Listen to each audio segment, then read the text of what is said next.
think that's right.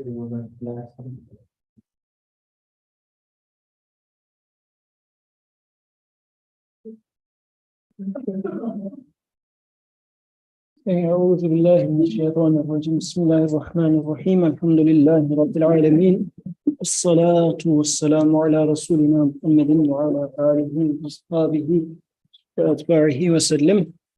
Inshallah, we will conclude Al-Kawthar today. إنا أعطيناك الكوثر فصل لربك وانهر إن شانئك هو الأبتر. So indeed we have given you abundance, or we have given you Kawthar. Therefore pray to your Rabb and do sacrifice to him alone. Inna shani'aka huwa al-abtar. It is the one who hates you that has been cut off. So we talked about what Kawthar might mean for us and also for the messenger. So we talked about that.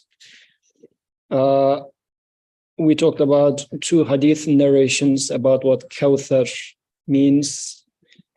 might mean. Then last week we were talking about what does it mean فَصَلِّ لِرَبِّكَ وَانْهَرْ. So salli means to help, to support. What does it mean really to support your Lord, or making salat for your Lord? What does that really mean? The Creator does not really need my support, what that means. And also sacrificing to him alone. What is it that I sacrifice? What does sacrificing mean? Because sacrifice seems like you have something and you are letting it go. And generally we shun away from doing such stuff because we worry that I'm not going to have more of it. Like you sacrifice your money, you sacrifice your life, you sacrifice an animal, but something that is leaving your hand. You own something and you're leaving it. So what makes me not sacrifice or let go is that I own it and I have limited amounts. So if I let it go, then I'm going to have lesser, which is if I think it in terms of the first line, indeed we have given you plenty or abundance. And initially we understood abundance as I'm given a lot of things like life, health, eyesight, hearing, taste, and everything. Then actually we increased this one step further and said that actually I am given infinite, not only huge in like uncountably large, but actually it is unlimited. So this is why once I realize that I am given unlimited, or everything that I am holding is given to me, then sacrificing should not become a problem. In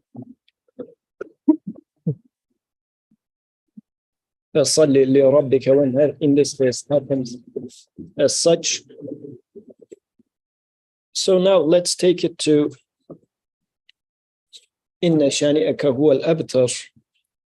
It is the one who hates you has been cut off.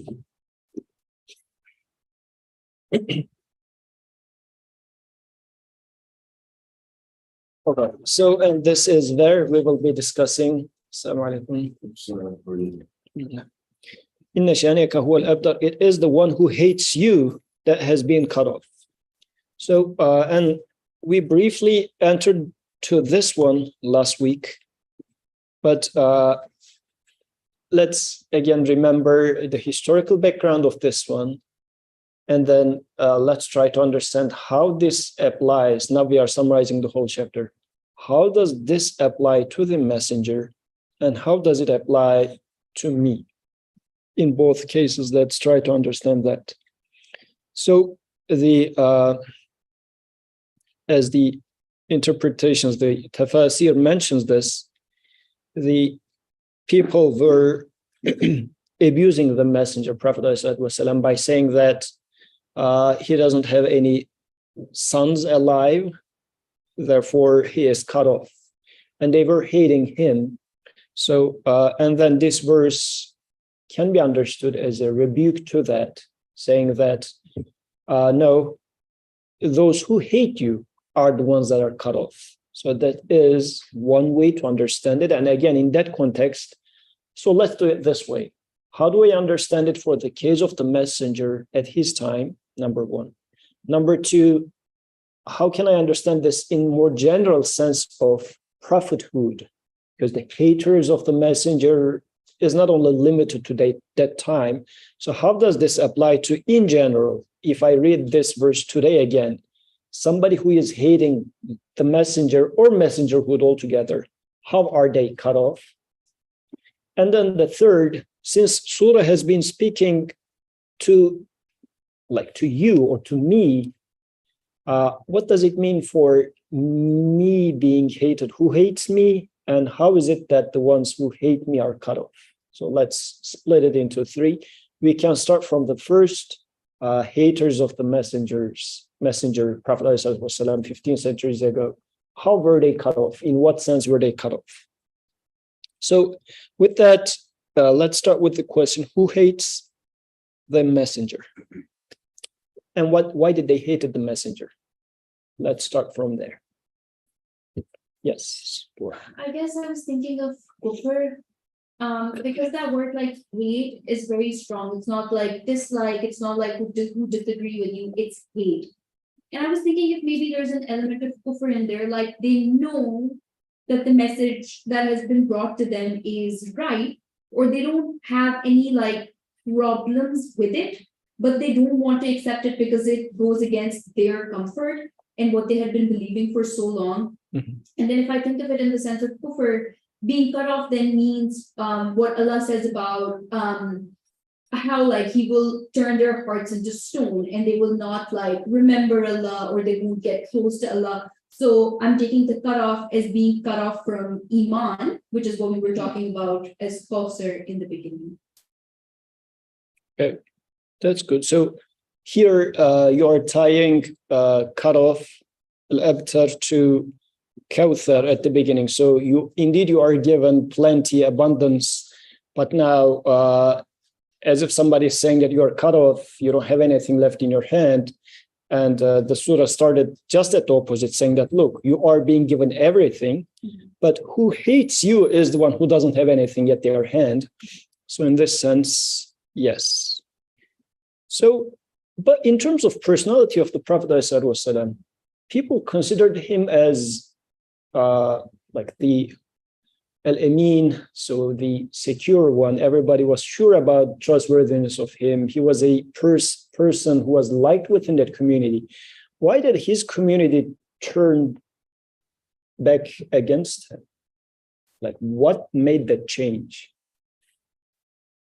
Yeah. Again, I'm thinking of like how like the message that he brought would mean like them giving up the stuff that like that helped them. Like for example, when the prophet like the incident of those satanic verses happened, and God was like, okay, like I'll include Allah, Manat, and Uzza into my religion, and people were very happy with that. They were like, okay, fine, because now this message is helping us, so we'll accept you. But as soon as that message went against like their source of income or their source of like livelihood, that is when they started to have a problem with him.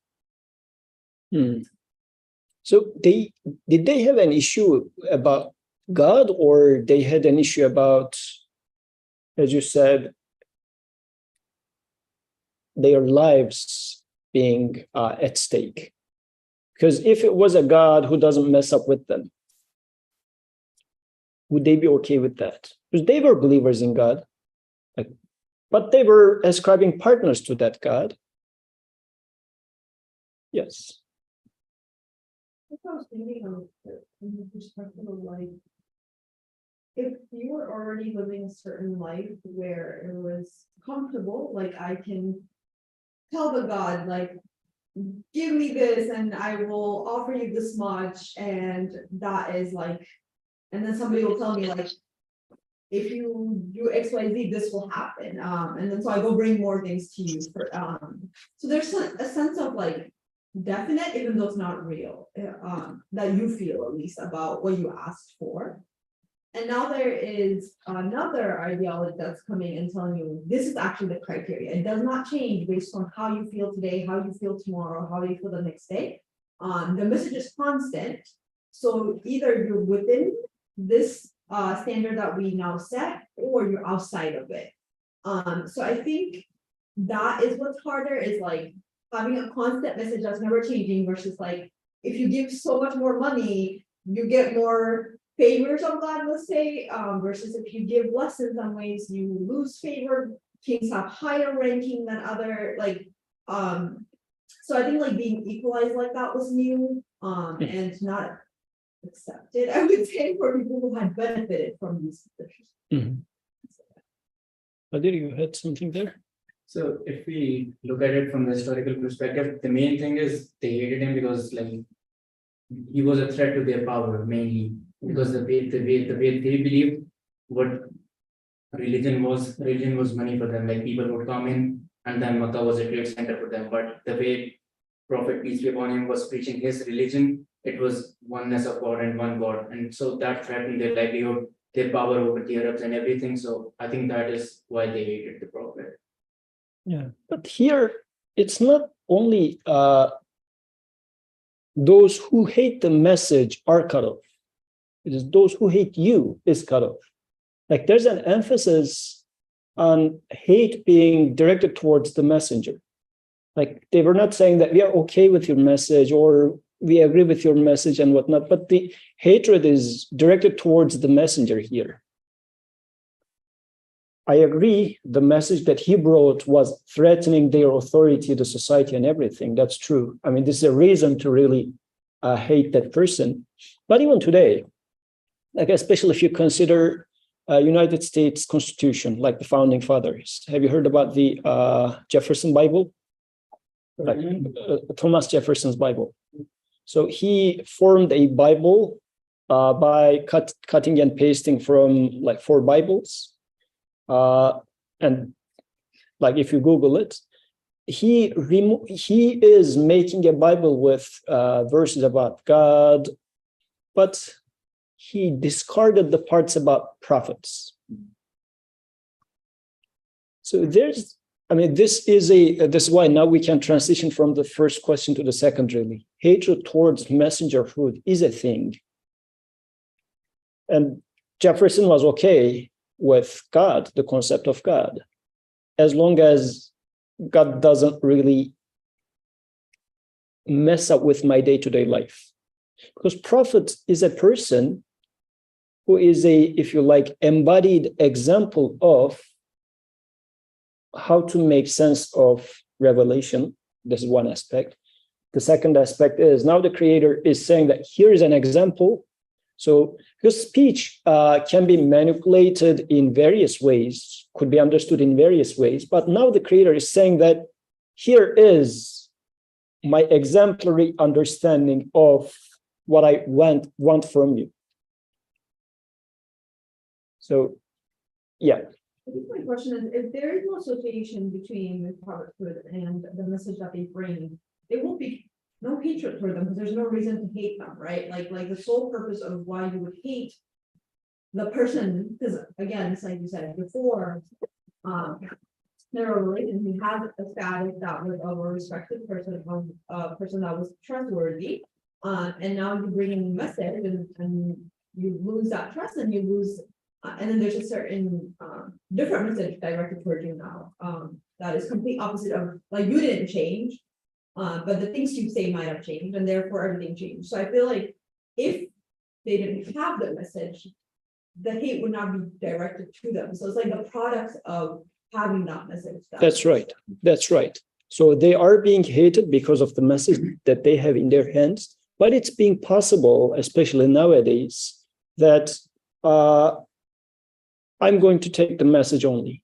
I don't want prophet or messenger in my life, practically speaking. What does that mean? I mean, we can also question ourselves. Who is messenger for me becomes a relevant question in this case. Do I really need messenger? Or, I can take Quran because he did his job. He delivered the message, right? Now I can take the message, read it, and like you guys are studying at Penn, smart people, much more educated than a person who doesn't even read or write, because Prophet was illiterate. He didn't know reading, writing. He didn't read the Greek philosophy or anything of that sort.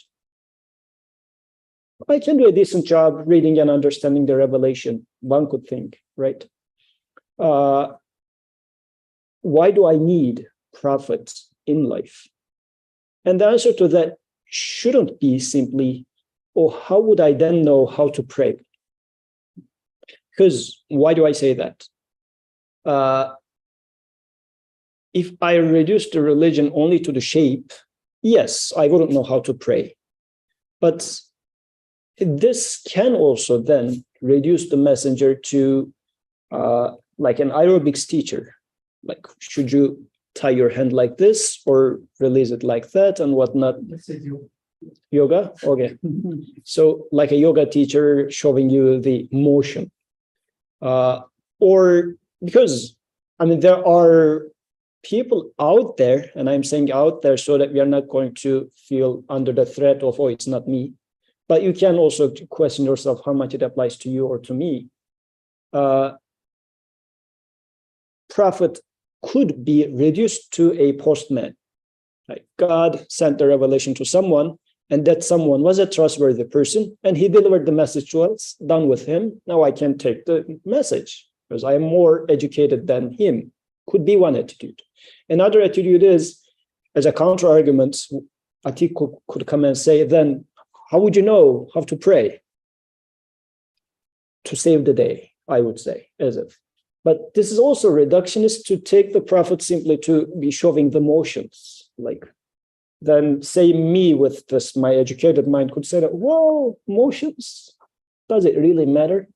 Like whether I pray like this or upside down, it's all about what I think about it, what's the meaning behind it and whatnot. So it goes in a weird direction. What does prophet,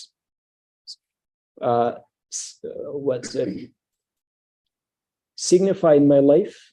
How significant is he? What sort of a role does he fulfill in my life? So much so that that role is going to be, might become spiteful to me. And I hate him being there. Or for someone, not necessarily me. But why could it be that someone would hate the role of the messenger on top of the message? Why wouldn't I say that, well, message is enough. I don't need the messenger guy over there. I would say the prophet is the embodiment of God himself, right? People. Ooh, that's a tough word. Okay, go ahead. Let's go. Oh yeah, the church. He is not God. He obviously is not God, but he is the manifestation of God in the physical world. Okay, we are going in a weird direction. Godly characteristics. Message. We call him. I mean, he was known as As-Sadiq Al-Amin, and these are refer back to God and named with God. So let's make a distinction there before getting stoned. So his character was Quran, as Aisha radiallahu anha mentioned. I think is a much better of a description, which is less likely to be understood in the wrong way. So speech is there, the revelation is there, but the revelation and what it is trying to construct in you, in me, is embodied in that person. So if you would like to know what sort of a guidance is that, and how, like, is, if you like, you buy a cloth, right? And you would like to wear it and see, pass in front of the mirror, what does it look like? Because like in the on the shelf, the cloth might be standing nice, but am I going to fit it? So you wear it and you go in front of the mirror and look at it. So if you would like to know what this Quran looks like on a human, walaikum assalam, look at the messenger. This is how it fits humanity in its perfection. And you can adjust yourself relative to this role manifestation of the revelation. So I would be careful saying that's embodiment of God and whatnot, but I would say he is the embodiment of what human is meant to be. Because if you go the other way around, it's, I mean, there's a proper way of saying what you said, but let's not get lost in there for now. Which is like, yes, you had a comment there. Yeah, I also thought about like. There's a sense of arrogance when, like, if somebody knows more than you and you are told like this person can actually give you a lot more knowledge than you can achieve on your own. There's this idea of like, well, I can do it. Like you gave me the book. So if a professor gave us the same book, but he's telling me like, if you study under this student, you might get a better grade, let's say, like they understand the knowledge more. You're like, no, I have the textbook, like I can read it, but I can read the textbook and still not understand it. Versus somebody explain it to me or like shows it to me, I might just understand it a lot better. So in some ways, I think it's a lack of, well, it's a lot of arrogance and not willing to kind of bow down to a different idea of like accepting knowledge from somebody else. Actually, this is a very beautiful point, because when I receive a revelation and say that, oh, I am going to understand what's meant in here, you will understand, that's right. But where does knowledge come from? Is it that your creator gives you the knowledge, or you create, whichever word you would like to use, the knowledge? Like the arrogant version would be, the book is there, I will understand it. So I am going to load meanings into that. But the other one would be, all I have or all I am given are questions. I have, like, why am I here? Where am I going to? Like, I want a lot of things to happen. None of them are happening. So human is a troubled creation. So how do I make sense of that? I am given questions, but the answers should be given by my creator. If I am at that position, if my creator gives me the answer from a tree out there, and on its branches, answers are given, I would be happily receiving the answer from a tree. If it is given in the hand of a human being, I'm going to receive it from there, knowing that all the answers are coming from my creator.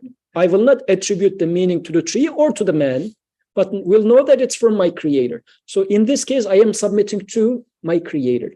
So listening to a messenger is really showing that I am admitting and accepting that understanding, meaning, knowledge all comes from my creator. So this is why arrogance is a very important keyword in there, because accepting the authority of a messenger, not as a king, as a messenger, means I'm accepting the authority of my creator.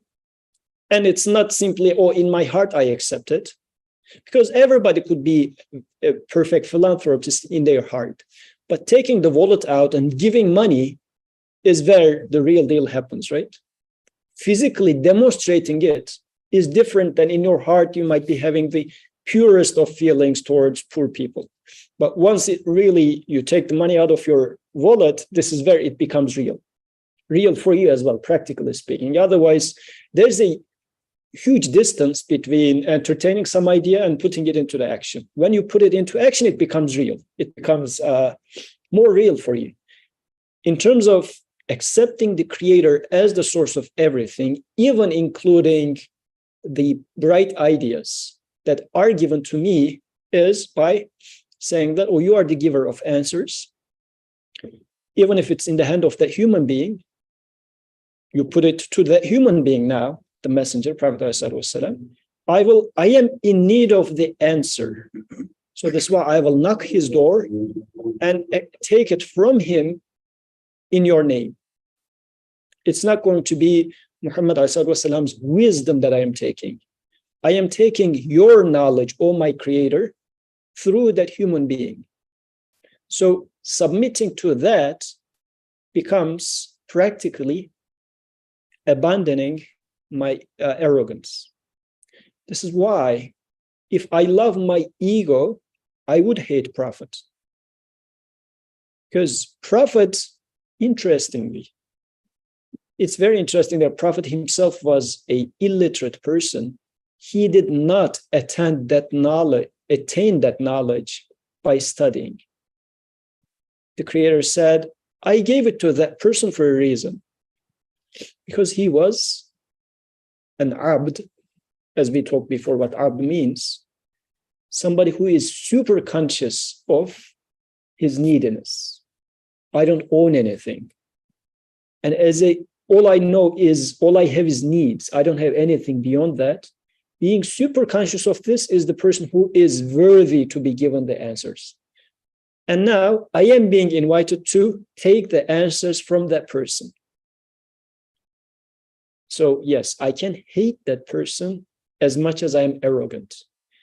I can, and hate can be in different ways. It doesn't have to be that you're making cartoons of Prophet to hate the Prophet. But in my head, I might be saying that, well, I don't him that much. Or not even maybe saying that, but practically he has no room in my life other than teaching me how to tie my hand in the prayer. So in practice, these are all different shades of it, I would say. Not necessarily hate, even if I reduce it to here, but the real veneration of the messenger would be realizing how fundamental he is in my life.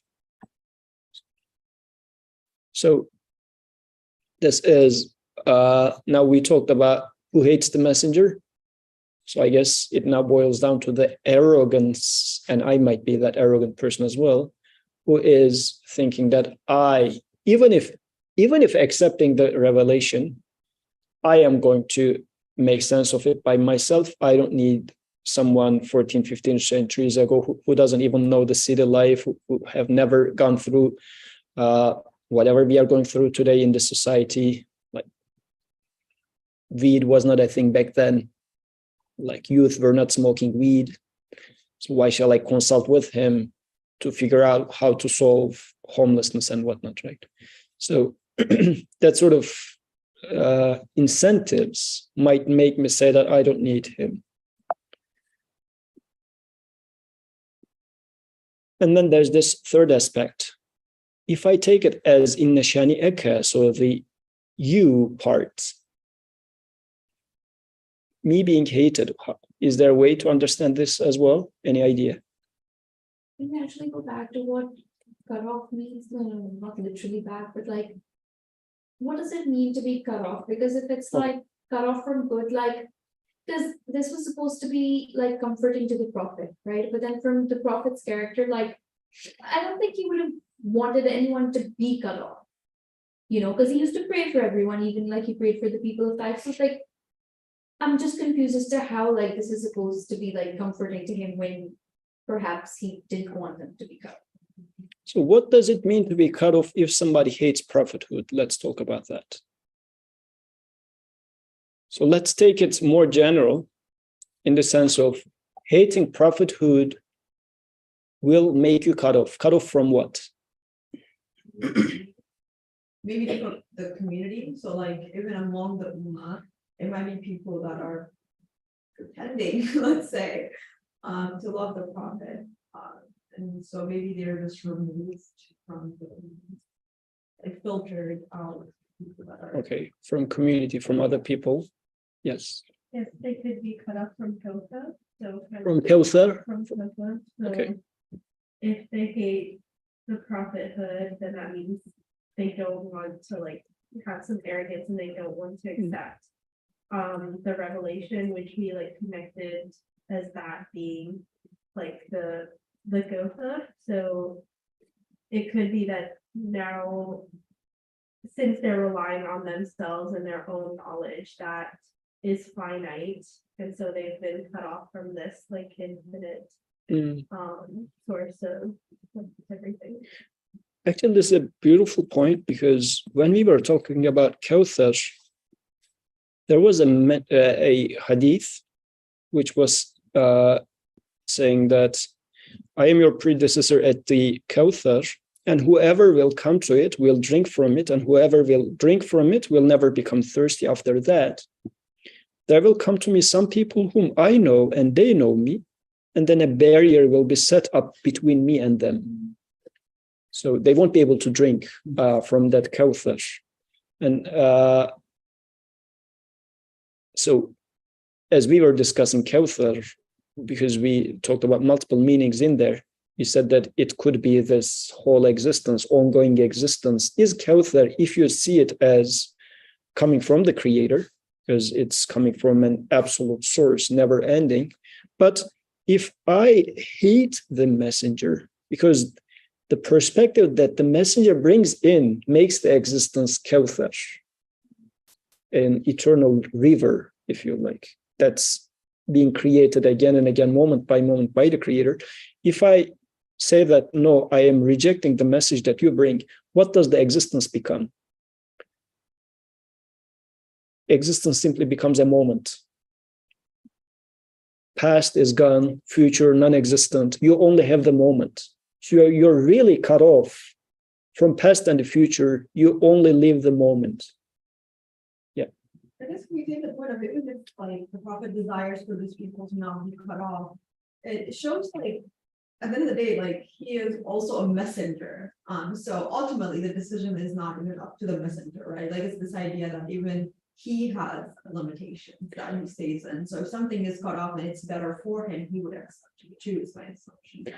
And if we understand, let's read these verses within the purpose of Quran. So what is Quran? Quran is a guidance. Yeah. So it's not really, even when Quran is talking about Abu Lahab, Quran is not gossiping about that one person who lived and died. It's talking about a certain behavior, a pattern of behavior. So in here, what is being criticized is that mindset of hating the messenger. So saying that if you hate Messenger Yusuf, you're going to be cut off.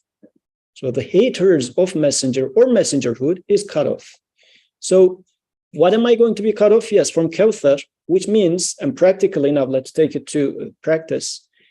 If you disconnect yourself from the messenger by hating the messenger, and I use disconnect because a barrier will be set between me and them, as it's mentioned in the hadith.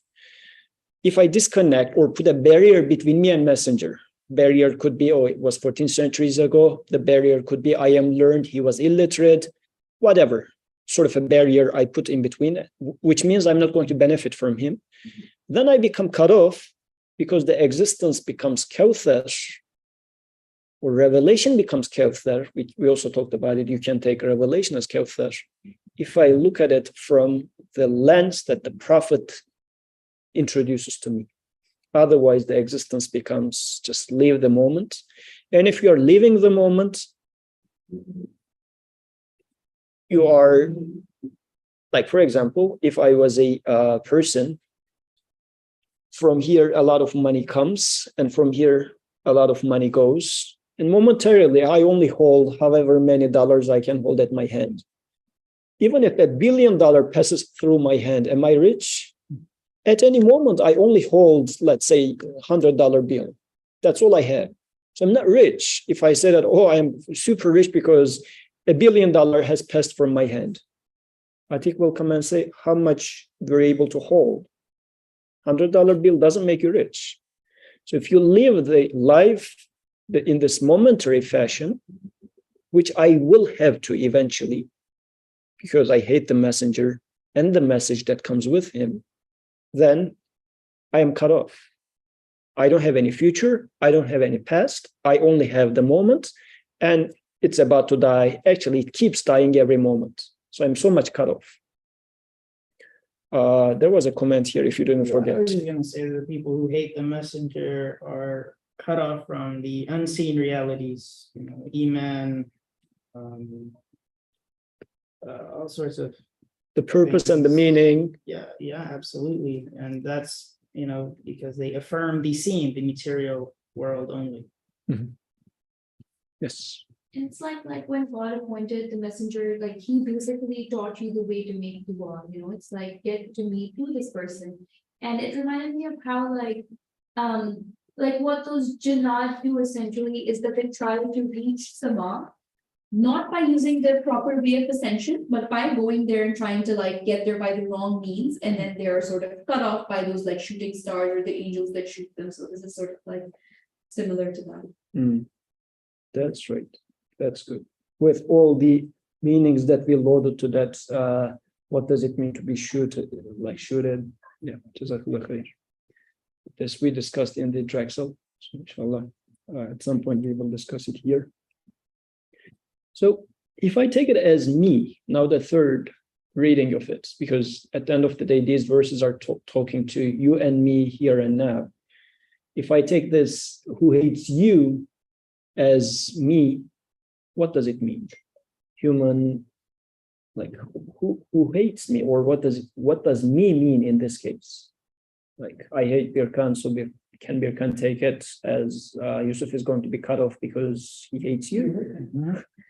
So is there a way that we can read this as you or me? Or in general, hating human? Yeah.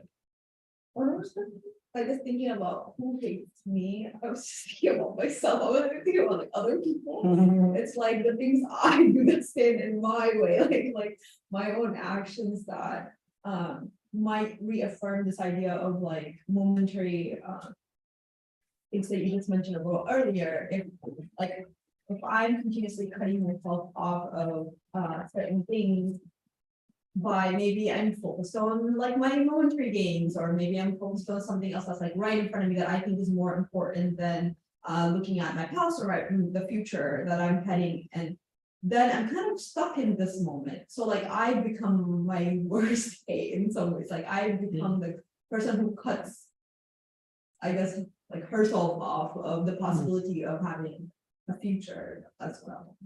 So I was thinking the word, I guess. That's interesting.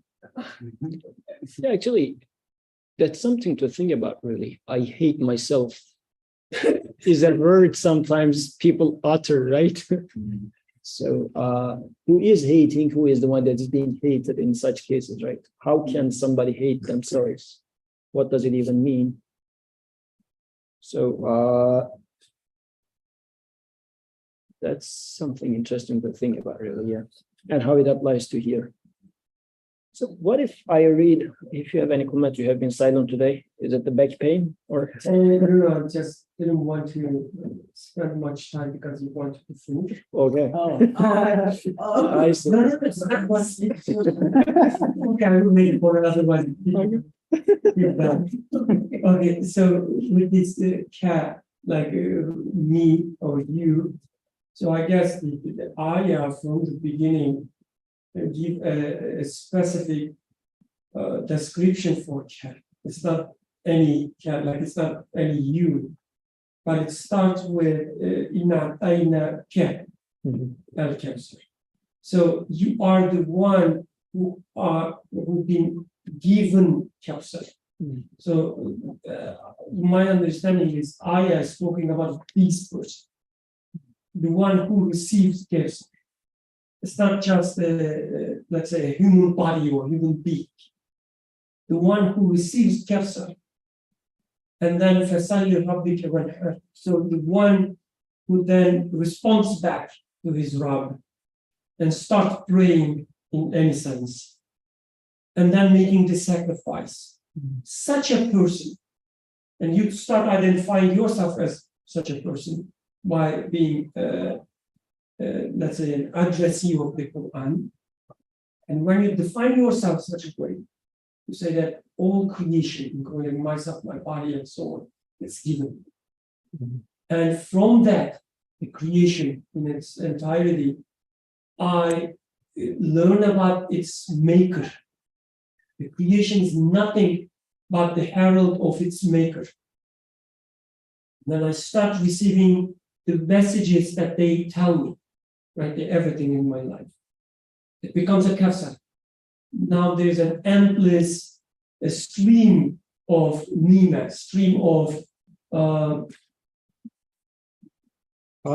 bounties. Yes, given to me. And then I start responding when I say, I'm so thankful to my creator. Now I have to communicate with my creator, hence my salah, my prayer, namaz. And then I start making sacrifices in my life. I say, this is not for me, this is not for you, this is for creator. Everything is about my relationship with the creator and so on. And such a worldview, such a person is being the most hated person in our society. these are the terrorists. These are the, not terrorists in a political sense, but destroying the societal norms, because you have to fight for, getting the success, for instance, in this economy. And such a person would say, the success or failure are given by God. And then people would say, you have to survive, you have to do this, you have to do that. And this person would say, these are all lies. People are tricking you. They are using their magic on you. Like being against the social norms and everything. People would hate you.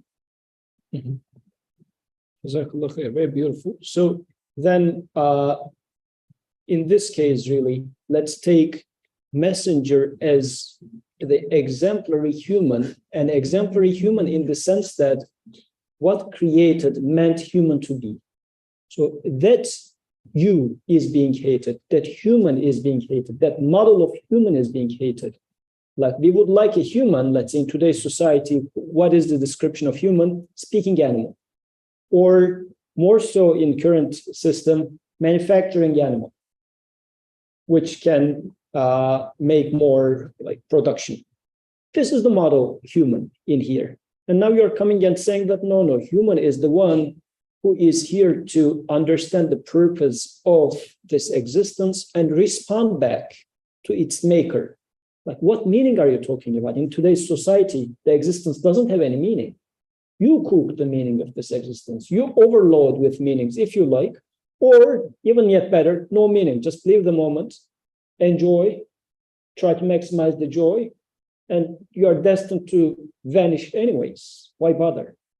This attitude is the hater of ideal human. And now this verse is saying that that mentality is really hating humanity in its real sense. I'm not talking about the humanity in the sense of humanitarianism, where human is just happen to be, and human needs to be like venerated or held highly because we are humans. Like if we were lions, we would become not humanitarian, but lionitarian, something like this, because we were from that group.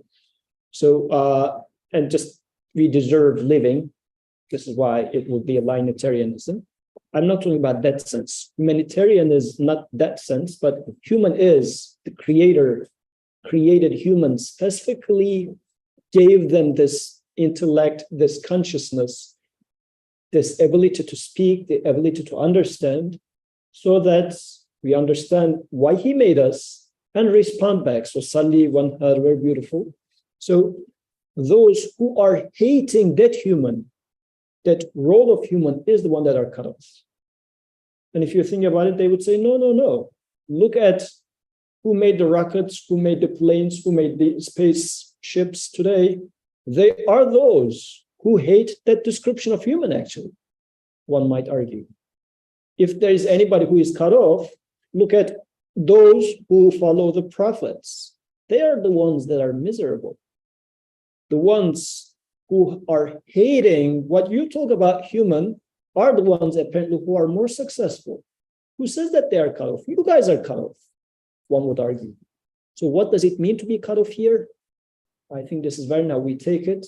And actually the next surah, At-Takathur, is going to be directly related to that in this sense. Because this was talking about Kawthar. The next is going to be about Takathur, again increasing in numbers, but from a reverse angle now. So that mentality is cut off. It's not taking you anywhere. Living the moment, trying to maximize the joy, you only held the moment at your hand.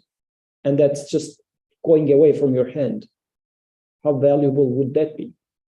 And this is where, again, I'm going to give the example that Muhammad Sial was mentioning to be useful in this sense. It's going to be a repetition for you guys, but just that it's the proper place. As a child, banana was expensive, but my father used to buy banana, but small bananas in our hometown. So since it's expensive, you eat it with numbers and small quantities, right? So me and my sister, we used to eat it, and we didn't want to let it go, we would just take it down within our mouth back and forth for minutes. We store the banana because we know that once we swallow, the joy will be gone, and it's expensive. So how long can you retain the banana in your mouth back and forth to maximize the joy? And this is something we were doing as a child. So it's describing human nature. And it was unconsciously a cry for death, really. We were unhappy with death of that joy. And as a child, this is human nature. We were aware of transitoriness of all the joys, and we were unhappy with that. This is why we were trying to, by putting it back and forth in our mouth, we were trying to maximize the joy. And at the end of the day, we know that we will have to swallow it and the joy will be gone. We were cut off.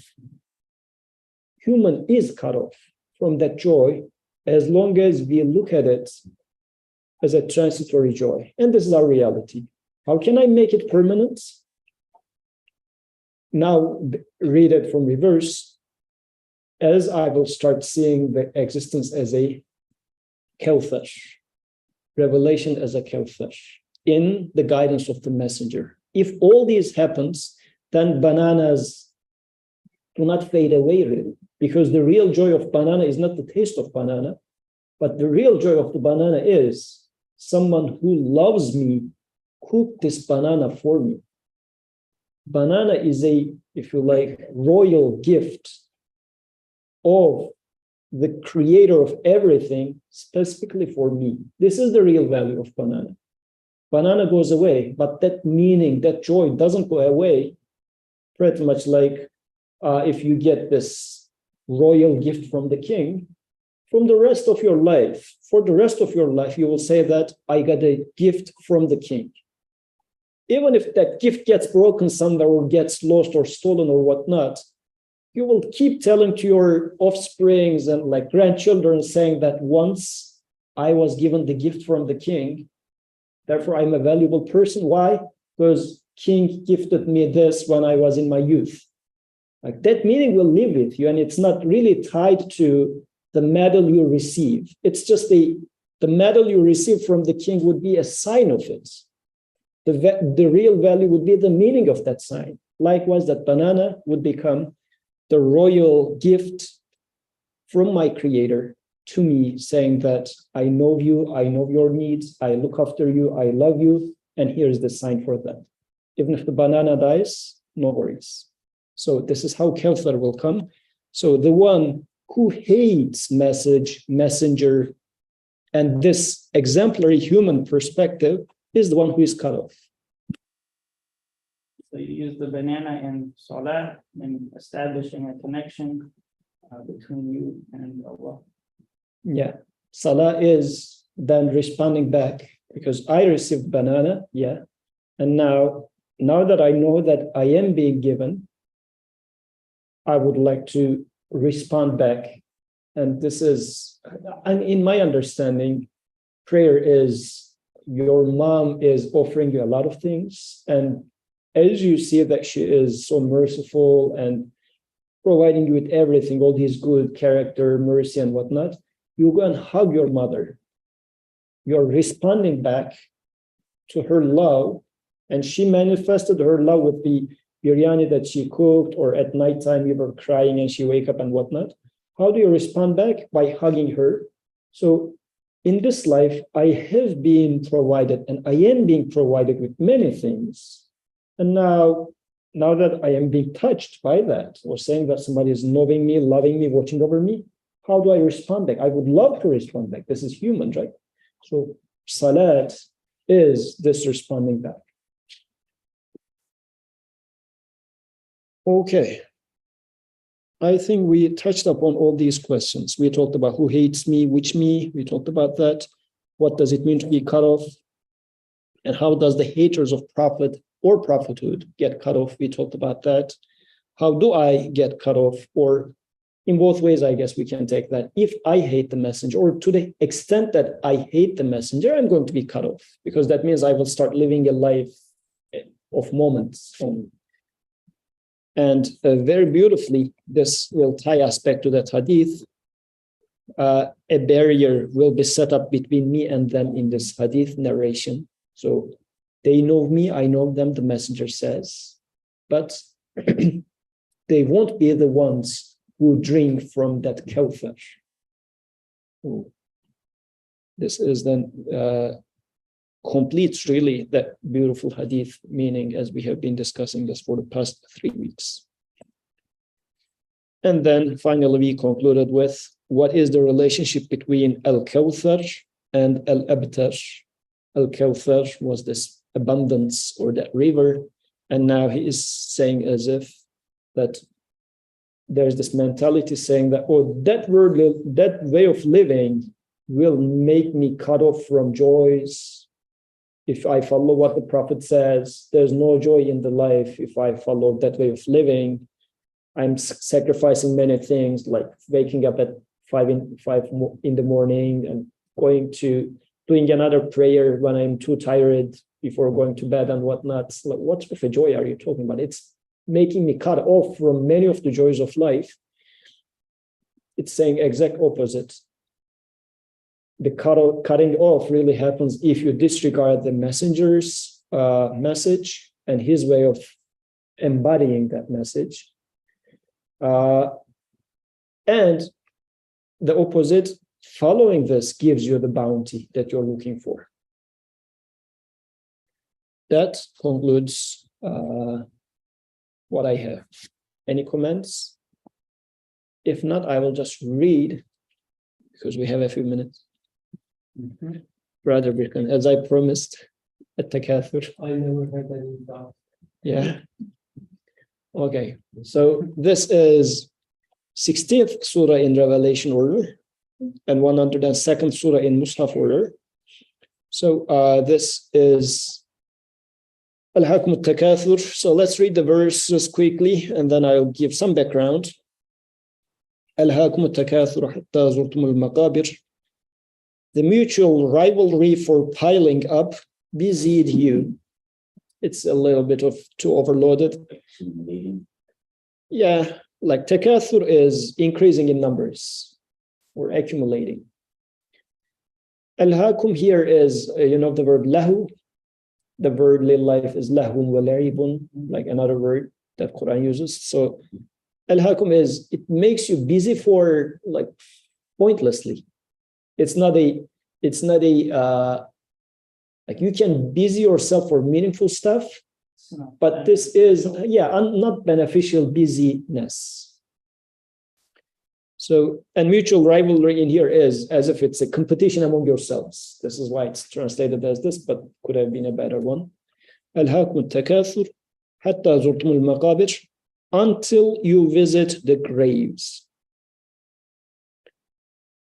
كلا سوف تعلمون ثم كلا سوف تعلمون. So no, indeed, you soon shall know. And again, no, indeed, you soon shall know. كلا, again, no, indeed. لو تعلمون علم اليقين, were you to know with certainty of knowledge, لترون الجحيم, that you shall certainly see hellfire, or you would certainly see hellfire. ثم لترونها عين اليقين, and again, after you shall see it with certainty of sight. ثم لتسألن يومئذ عن النعيم, then on that day you will be called to account for all the bounties you enjoyed. So it's an interesting surah, and let's try to also read this in the light of the previous surah in revelational order. And since we are at time, I'm going to keep it very short. But the Asbab al-Nuzul, the reason for revelation, they say that this is revealed for there were two tribes, and they were competing with each other in pride, so much so that they even went and counted in the graveyards.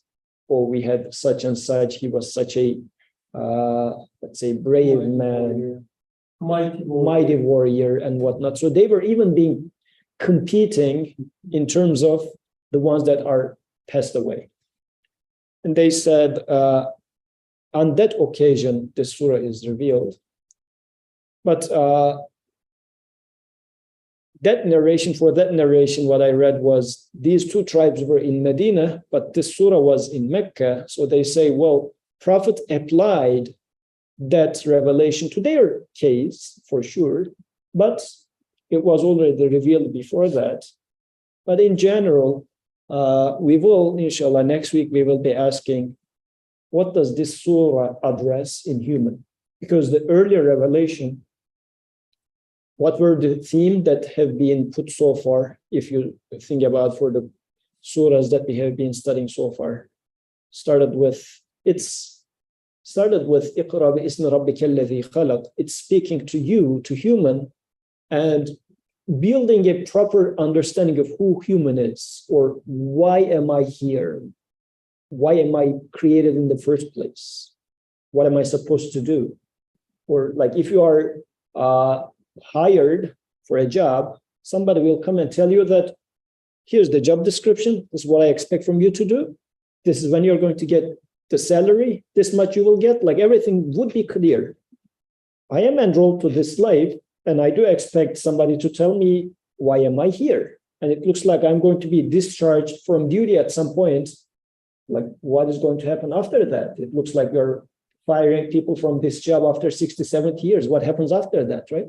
If you are enrolled and somebody says that we are going to put you to mandatory retirement after 30 years, you would ask, what are the benefits after retirement? Like, what's going to happen after that age? Like, these are very human questions. So from the very beginning, Quran was addressing those questions. So it's telling me, why am I here? What is my purpose? What's going to happen after I retire, meaning death? So this is why the major themes of Quran so far was human, purpose of human life, life after death. Along these lines, Kawthar was talking about me being provided with abundance. And now this surah is going to take the reverse. You're competing for kathir, like numbers again, increasing in numbers, but in the wrong way. So inshallah, we will focus on that next week. Any comments, any questions before we conclude for the day? سبحانك لا علم لنا إلا ما علمتنا إنك أنت العليم الحكيم وآخر دعواهم